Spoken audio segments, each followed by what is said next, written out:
FCRA foreign contribution regulatory act. இந்த சட்டத்தை வந்து திமுகவினுடைய கூட்டணி கட்சிகளும் வழக்கம் போல் எதிர்க்கிறாங்க. அது குறித்து அவதூறு செய்திகளை பரப்புகிறாங்க. அடிப்படையில் இந்த எஃப்சிஆர்ஏ அப்படிங்கிறது வந்து வெளிநாட்டிலிருந்து வரக்கூடிய நிதி, இங்கே இருக்கக்கூடிய தொண்டு நிறுவனங்களுக்கு வரக்கூடிய நிதி.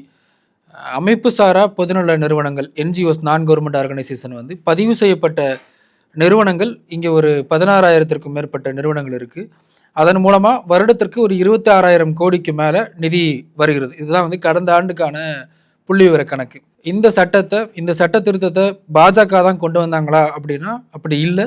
இதை கொண்டு வந்தது காங்கிரஸ். குறிப்பாக இந்திரா காந்தி அவர்கள் நெருக்கடி சமயத்தின் பொழுது 1976ஆம் ஆண்டு வெளிநாடுகளிலிருந்து இந்தியாவிற்கு வரக்கூடிய அந்த நிதியை கட்டுப்படுத்தணும், அந்த நிதி வந்து இங்கே இருக்கக்கூடிய பயங்கரவாத தேச விரோத செயல்களுக்கு போயிடக்கூடாது, அதை ஒரு முறைப்படுத்தணும் அப்படிங்கிறதுக்காக இந்திரா காந்தியினுடைய காங்கிரஸ் அரசாங்கத்தால் கொண்டு வரப்பட்ட சட்டம் தான் வந்து இந்த எஃப்சிஆர்ஏ சட்டம்.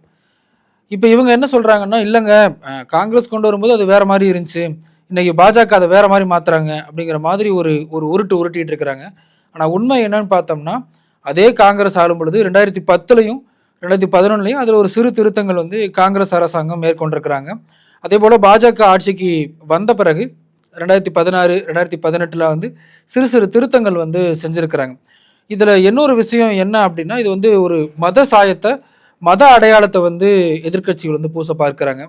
இந்த சட்டத்திலேயோ எந்த இடத்துலையும் இது ஒரு குறிப்பிட்ட மதத்திற்கு எதிரானது, குறிப்பிட்ட ஒரு சமுதாயத்திற்கு எதிரானது அப்படிங்கிற மாதிரி எந்த ஒரு பதிவுமே கிடையாது, எந்த ஒரு வார்த்தையும் கிடையாது.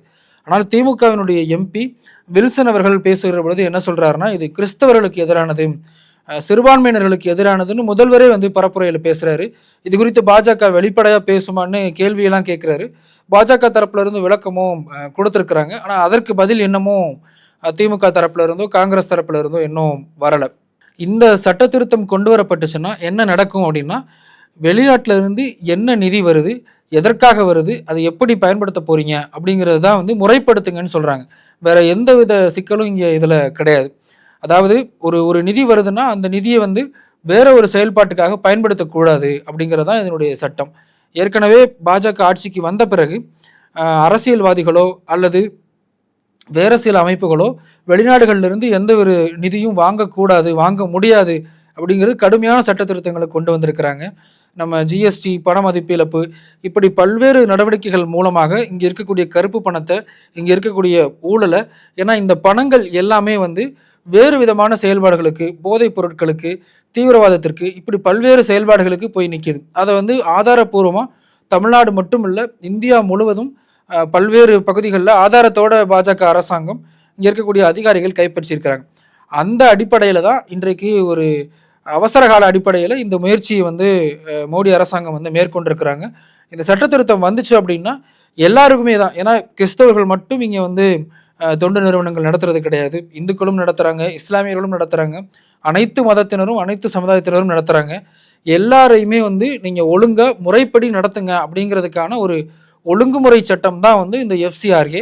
ஆனால் வழக்கம் போல் இதை வைத்து ஒரு ஓட்டு பார்க்கலாம், இதை ஒரு ஓட்டு அறுவடையாக மாற்றலாம் அப்படின்னு இந்த எதிர்க்கட்சிகள் வந்து ஒரு திட்டம் போடுறாங்க. ஆனால் மக்கள் தெளிவாக இருக்கிறாங்க. இந்த சட்ட திருத்தம் சரியாக தானே இருக்குது, நியாயமாக தானே இருக்குது அப்படின்னு மக்கள் கேள்வி கேட்க ஆரம்பிச்சிட்டாங்க. எஃப்சிஆர்ஏ குறித்து மக்களுக்கு ஒரு தெளிவான ஒரு புரிதல் இருக்குது. நிச்சயம் இன்னும் சில நாட்களில் அந்த அமலாக்கம், அந்த திருத்தம் வந்து கொண்டு வரப்படும்.